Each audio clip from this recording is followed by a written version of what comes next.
Every single day, billions of individuals across the globe interact with one of the most recognizable symbols of American power. It is not the flag, nor is it the Constitution. It is a thin rectangle of green and white paper that fits perfectly inside a wallet, the United States dollar bill. You pull it out without a second thought. You hand it over at a cash register, leave it as a tip, or fold it into a birthday card.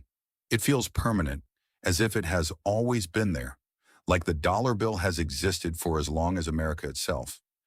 But here is the reality. It hasn't. The modern dollar bill, the small green standardized note that you carry today, did not exist until 1929. That is correct. For over 150 years after America declared its independence, there was no dollar bill as you know it. And before that, the story of what Americans actually used as money is so chaotic, so bizarre, and so full of fraud, desperation, and political warfare that it completely changes the way you think about the little piece of paper sitting in your pocket right now. So let me take you back, not to 1929, but much further. Back to a time when the dollar wasn't even American. Back to a time when money in this country was a complete and total mess. Long before there was a United States of America, there was a massive currency problem. The 13 colonies that would one day form the nation were, for all practical purposes, starved for cash. England controlled the colonial economy with an iron grip, and one of the most effective tools of that control was monetary. The British Crown strictly forbade the colonies from minting their own coins. Think about that for a moment. Here were millions of people building farms, running businesses, and trading goods, but they were not allowed to create their own money. It was a deliberate strategy of economic dependence, and it worked beautifully, for England at least. So, what did the colonists actually use? They used whatever they could get their hands on. And the most common form of money circulating through the colonies wasn't British at all. It was Spanish. The Spanish silver dollar, also known as the piece of eight, became the de facto currency of colonial America. These were large, heavy silver coins, roughly 38 millimeters in diameter, minted from the seemingly bottomless silver mines of Mexico, Peru, and Bolivia. Spain had been producing them since 1497. Because of their consistent weight and high silver purity, they became trusted around the world, from the trading posts of the East Indies to the docks of Philadelphia. The name piece of eight comes from the fact that the coin was worth 8 smaller Spanish units called reals.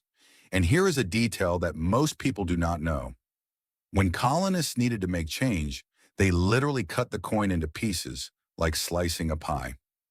2 of those pieces equaled a quarter of the dollar. And that is exactly where the expression 2 bits comes from. Even today, when an older American says 2 bits, they are unknowingly referencing a Spanish silver coin from the 15th century. This is where the very word dollar enters the story, because the colonists started calling the Spanish piece of eight a dollar, borrowing from the German word thaler, which referred to a similar large silver coin from Central Europe. The American dollar, the very concept of it, was born from a Spanish coin and a German word. There was nothing uniquely American about it at all, not yet. But Spanish coins weren't the only game in town.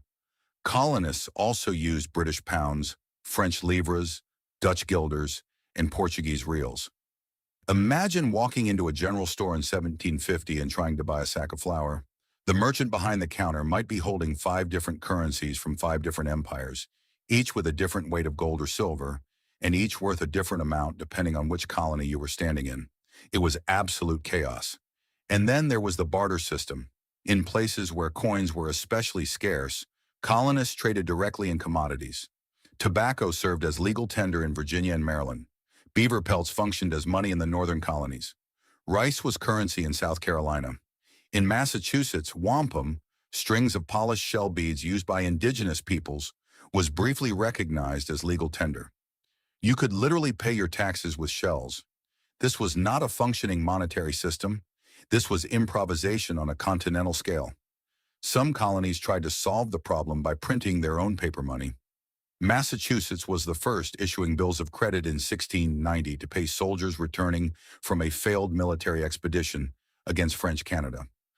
Other colonies followed, but these notes had no standardization. A note from New York was worth a different amount than one from Pennsylvania. Their value fluctuated wildly and critically. There was no central authority backing them.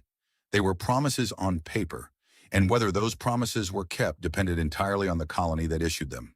When Britain passed the Currency Acts of 1751 and 1764, they effectively banned the colonies from printing legal tender paper money altogether, which only deepened the monetary crisis and, not coincidentally, deepened colonial resentment toward the crown. And then the Revolution came, and with it came the first real attempt at a national American currency, one that would end in spectacular disaster. In 1775, the Continental Congress faced a staggering problem. They were fighting a war against the most powerful empire on earth, and they had no money to pay for it. The new Congress had no power to tax the colonies. There was no national treasury. There was no central bank. There was barely a functioning government at all.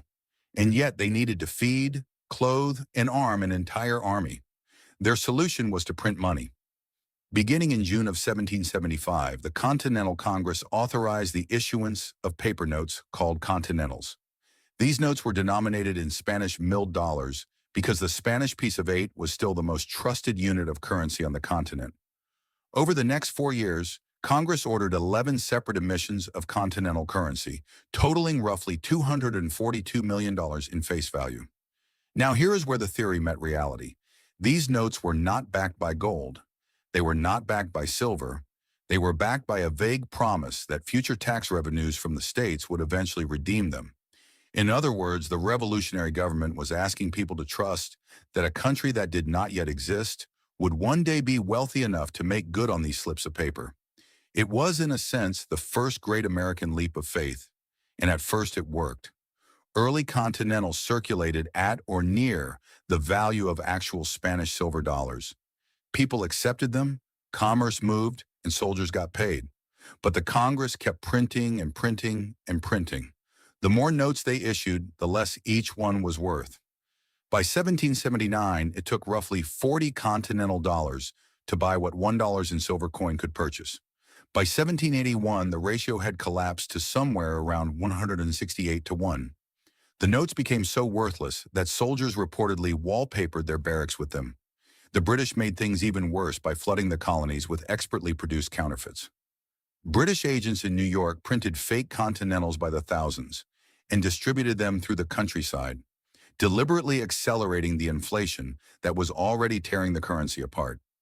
It was economic warfare, and it was devastatingly effective. The phrase that was born from this catastrophe is still used today: not worth a continental. When Americans say something is worthless, they are echoing the economic trauma of the revolution. And the experience left such a deep scar on the national consciousness that for the next 80 years, there was an almost primal fear of paper money in American politics. The Founding Fathers were so scarred by the hyperinflation of the Continental that when they wrote the Constitution, they deliberately gave Congress the power to coin money, but said nothing about printing it. The Constitution also explicitly prohibited the states from issuing bills of credit. The message was clear: paper money had nearly destroyed the revolution, and they were not going to let it happen again. So what came next? If paper was out, then the new American Republic would build its monetary system on metal. And the man who designed that system was Alexander Hamilton. On April 2nd, 1792, President George Washington signed the Coinage Act into law. This was one of the most foundational pieces of legislation in American history, and yet most people have never heard of it. The act established the United States Mint in Philadelphia, created a decimal currency system, and for the first time defined the American dollar in precise terms of metal. One United States dollar was to contain 371 and a quarter grains of pure silver, or approximately 24 grams. Hamilton arrived at this number by doing something remarkably practical. He ordered the Treasury to collect a random assortment of well-worn Spanish silver dollars, weigh them, and average the result. The American dollar was literally modeled on the Spanish piece of 8, calibrated to match the coin that Americans already trusted.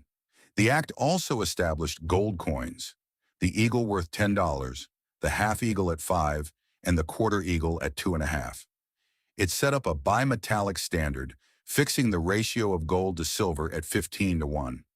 and it carried a penalty for debasing the currency that feels almost medieval by today's standards. Any officer of the mint convicted of fraud or embezzlement would face the death penalty. That is how seriously the founders took the integrity of their money. But here's the thing about coins.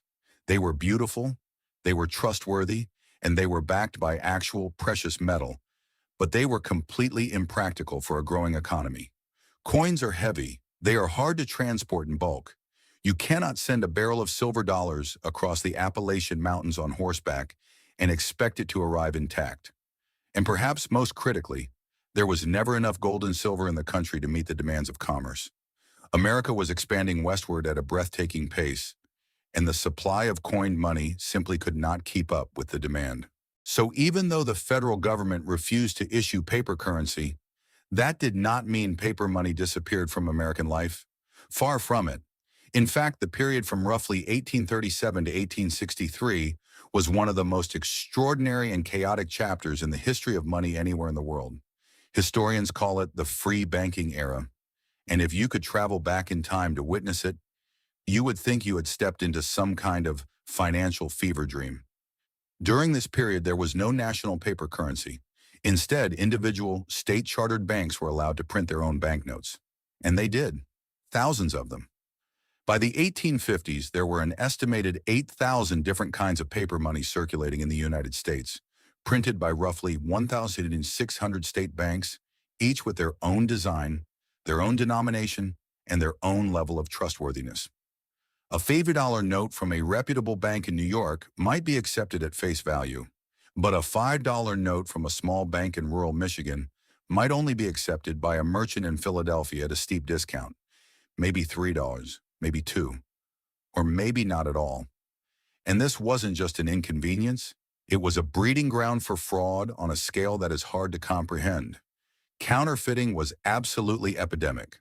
With so many different note designs in circulation, it was nearly impossible for an ordinary shopkeeper to know which bills were real and which were fake.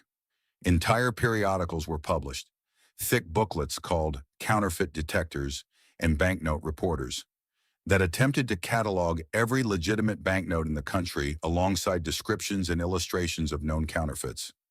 Merchants would keep these guides behind the counter and consult them every time someone handed over an unfamiliar bill. It was like trying to verify a passport in a world where every town issued its own. And then there were the wildcat banks. These were institutions that existed almost exclusively to issue worthless paper and then disappear. The name allegedly came from the practice of setting up a bank in a location so remote, so deep in the wilderness where the wildcats roamed, that anyone who tried to redeem their notes for gold or silver coins would find it virtually impossible to reach the bank. By the time they got there, the bank would be gone, its owners vanished, and the notes would be nothing more than decorated paper. Some wildcat banks kept almost no reserves at all. They would print thousands of dollars in notes, loan them out, and when depositors or note holders came knocking, the tills were empty. President Andrew Jackson tried to rein in the chaos. In 1836, he issued the Specie Circular, which ordered that federal land could only be purchased with gold or silver coin, not paper banknotes. The idea was to force banks to prove they actually had the precious metal to back their promises. But the sudden demand for hard currency triggered a panic. People rushed to convert their banknotes to coin, discovered that many banks couldn't pay, and a cascade of failures swept the country. The Panic of 1837 devastated the economy.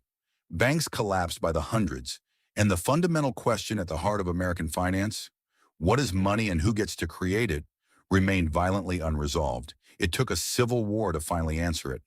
When the first shots were fired at Fort Sumter in April of 1861, the Union government faced the same problem that the Continental Congress had faced 86 years earlier. They needed to fight a war, and they didn't have the money to pay for it. The federal treasury was nearly empty. Gold and silver reserves were dangerously low, and the cost of fielding an army of hundreds of thousands of men was climbing by the day. The initial response was cautious. In July of 1861, Congress authorized the Treasury to print $60 million in demand notes, issued in denominations of $5, $10, and $20.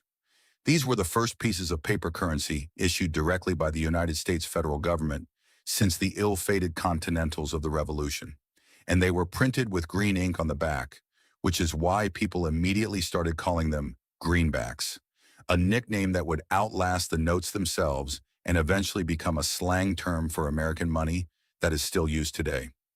Now, these demand notes were actually quite solid.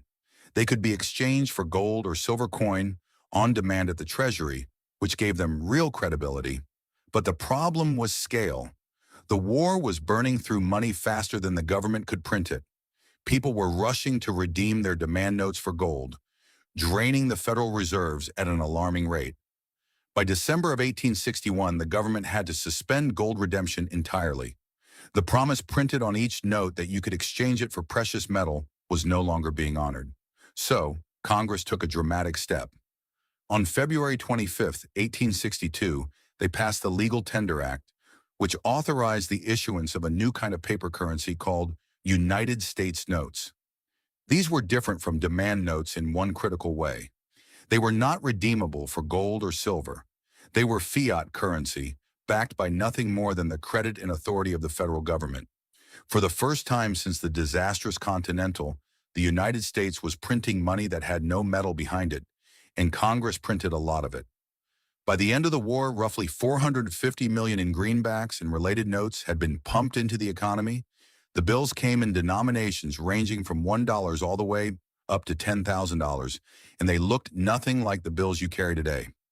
They were large, nearly 7.5 inches wide and over 3 inches tall, about 30% bigger than a modern bill. They were crowded with elaborate engravings, intricate borders, and dense text. The designs were different for each denomination, each type, and each series. They were, in their own way, works of art, but they were also deeply confusing. And here is a detail that surprises most people. The very first $1 bill ever issued by the United States, printed in 1862, did not feature George Washington. It featured Salmon P. Chase, the Secretary of the Treasury under Abraham Lincoln. Chase was the man who oversaw the creation of the national currency, and he made the rather self-serving decision to put his own face on the inaugural dollar. It wasn't until 1869 that Washington's portrait replaced Chase's on the $1 note, but the greenbacks were only one kind of money circulating during and after the Civil War. This is where the story gets really complicated because the federal government didn't just issue one type of paper currency, it issued several all at the same time, all in different colors with different legal properties and different backing. First, there were the United States notes, the greenbacks, with their distinctive red Treasury seals. Then in 1863, Lincoln signed the National Currency Act, which created a new national banking system. Under this system, federally chartered banks were authorized to issue their own notes called national banknotes, backed by United States government bonds that the banks had to purchase and deposit with the Treasury. This served a dual purpose. It created a more uniform and trustworthy paper currency while simultaneously forcing banks to buy government bonds, which helped finance the war. Over 12,000 national banks eventually participated in the system, each issuing notes that bore the name of the individual bank alongside standardized federal designs. So you might have a $5 note from the First National Bank of Cleveland that looks similar to, but not identical to, a $5 note from the National Bank of Chicago. A 10% tax was levied on state banknotes, which effectively killed off the old Wildcat system and forced most state banks to either convert to national charters or stop issuing paper money. Then came silver certificates beginning in 1878. These were backed by actual silver dollars held in the Treasury, and they were introduced as part of the ongoing political battle between silverites, who wanted more money in circulation, and gold bugs, who wanted to restrict the money supply to gold-backed currency. Silver certificates came in denominations from $1 all the way up to $1,000, and they featured blue Treasury seals. And then in 1882, gold certificates entered the picture. These were backed by gold coin or gold bullion deposited with the Treasury, and they featured orange or gold-colored seals.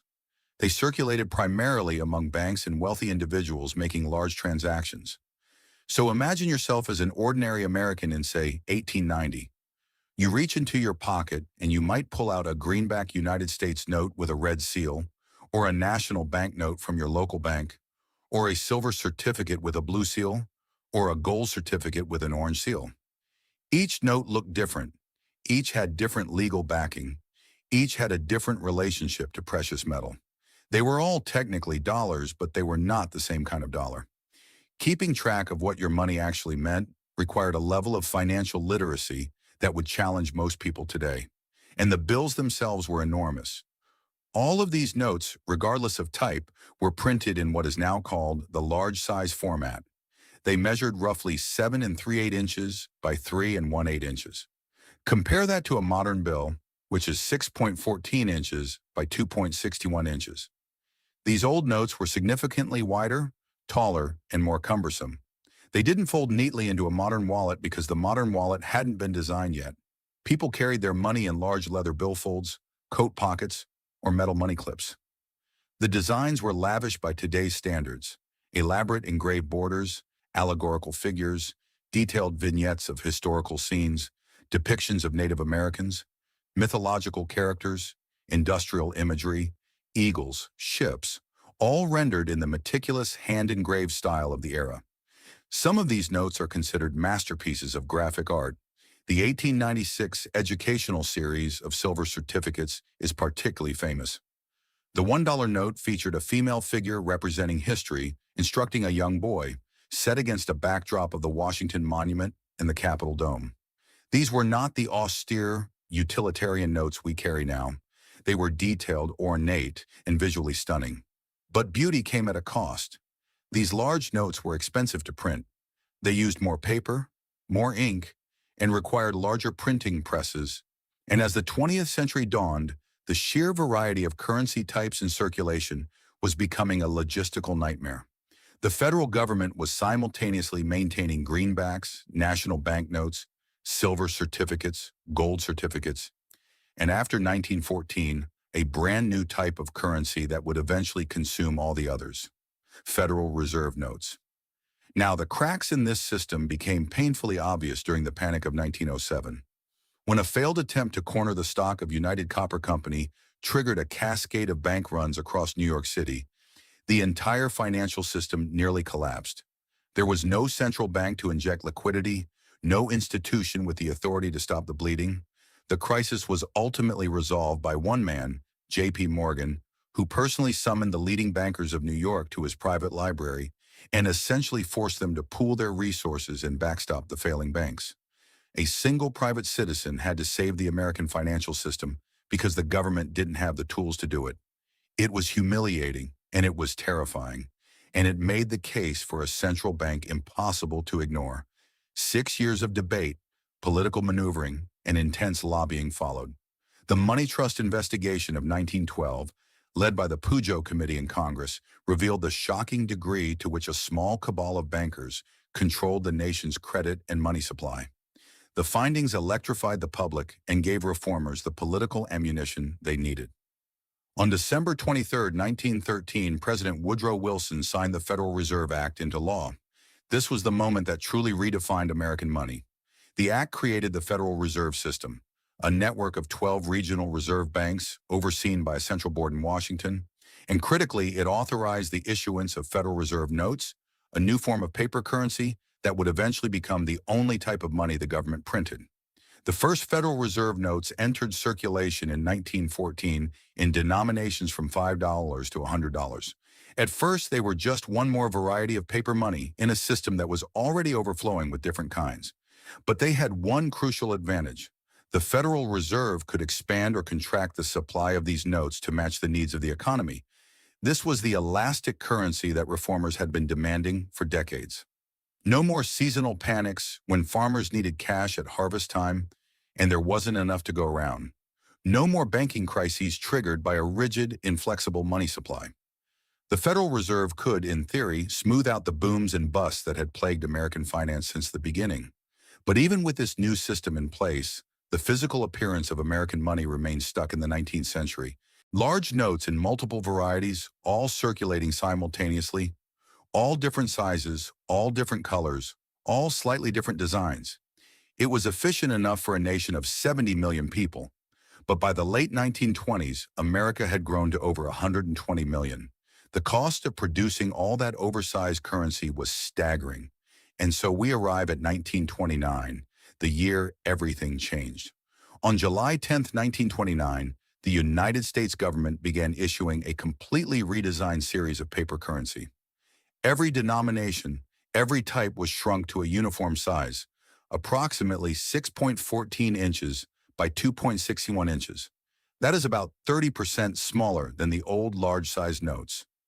For the first time in American history, all paper money was the same dimensions regardless of denomination. A $1 bill was the same size as a $100 bill.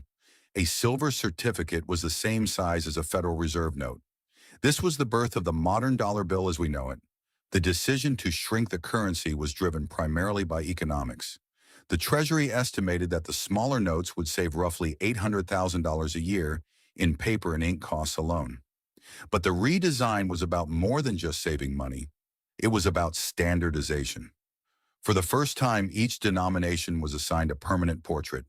Washington on the 1, Jefferson on the 2, Lincoln on the 5, Hamilton on the 10, Jackson on the 20, Grant on the 50, Franklin on the 100. These are the same faces that stare back at you today, nearly a century later. The backs of the notes were redesigned too, though it took a few more years for the final versions to appear. The first small-size $1 silver certificates issued in 1928 featured an oddly plain reverse with a large printed 1 in a simple green border. People thought they looked so strange that they were nicknamed funnybacks. It wasn't until 1935 that President Franklin Roosevelt and his Secretary of Agriculture, Henry Wallace, commissioned a reverse design featuring the Great Seal of the United States. The design with the pyramid and the all-seeing eye on one side, and the bald eagle on the other that remains on the dollar bill to this day. And there is a fascinating story behind that pyramid design. Wallace had been reading a book about the Great Seal and was struck by the Latin phrase Novus Ordo Seclorum, meaning a new order of the ages. He brought the idea to Roosevelt, suggesting that the unfinished pyramid with the Eye of Providence above it would be a powerful symbol for a nation rebuilding itself during the Great Depression. Roosevelt agreed, and the design went to print. It is one of the most analyzed and speculated about images in American culture, inspiring conspiracy theories and secret society lore for decades. But its origin was remarkably practical. Two government officials flipping through a book and deciding they liked the look of it. Now, stepping back from the details for a moment, let's consider what this entire journey actually reveals. For over 150 years, the United States, the nation that would eventually become the world's dominant economic power, could not figure out what its money should look like. From Spanish coins cut into pieces with knives to worthless continental script, to thousands of competing private banknotes, to oversized greenbacks issued in a civil war, to a confusing jumble of gold-backed, silver-backed, and government-backed paper all circulating at once. The story of the American dollar is a story of constant improvisation, political compromise, and periodic catastrophe. And each phase of that story reflects something deeper about the country itself.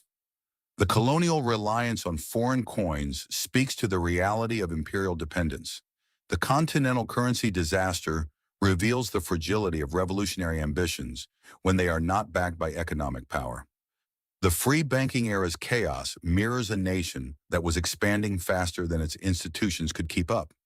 A country so committed to decentralization and individual liberty that it couldn't even agree on what counted as money.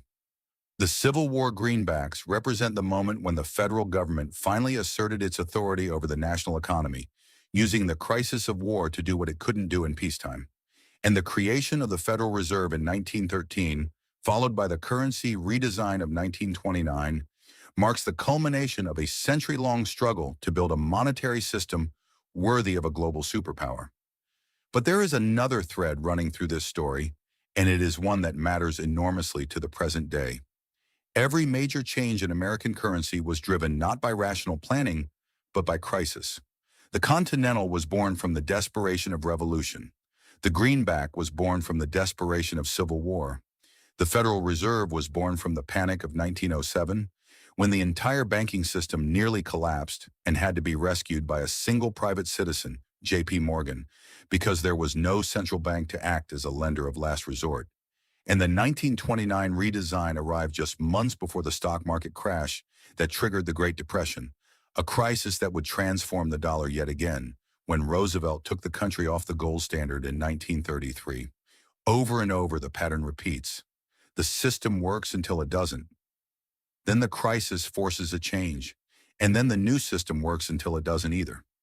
It raises a question that feels especially relevant right now in a world where the dollar's dominance is being challenged by digital currencies, by the rise of the Chinese yuan, by talk of de-dollarization among the BRICS nations. If the history of the dollar teaches us anything, it is that the money we use is never as permanent as it feels. Every generation assumes their currency is the natural order of things. The colonists trusted Spanish silver. The revolutionaries trusted continentals. The Victorians trusted gold.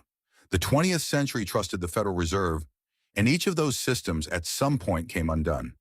The dollar bill sitting in your wallet right now, that little green rectangle with George Washington's unsmiling face, is not a timeless artifact.